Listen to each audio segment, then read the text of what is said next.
জগৎবাড়ি পঞ্চম শ্রেণীর এই বইটি অত্যন্ত গুরুত্বপূর্ণ। এর পৃষ্ঠা নম্বর 6 থেকে আজকে এর গুরুত্বপূর্ণ টপিকটি আমরা পড়ব। কেমন কাজ? আমরা যদি আমাদের কাজ সম্পর্কে সচেতন না হই, এমন কোনো কাজ করি যাতে আমাদের ক্ষতি, আমার পরিবেশের ক্ষতি, আমার প্রতিবেশীর ক্ষতি, এমন কাজ আমরা কেন করব?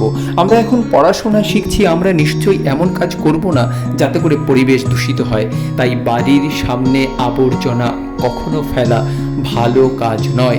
বাড়ির সামনে আমরা কখনোই নোংরা আবর্জনা ফেলবো না। আমরা চাইবো আমাদের পরিবেশ ভালো থাকুক, আমরা সুস্থ থাকি, আমার প্রতিবেশীরা ভালো থাকুক, আমাদের জগৎটা ভালো থাকুক। এই বিশ্ব সংসার আমাদেরকে ভালো রাখতে হবে, কারণ আমরা প্রত্যেকে এখন ধীরে ধীরে শিক্ষিত হতে চলেছি।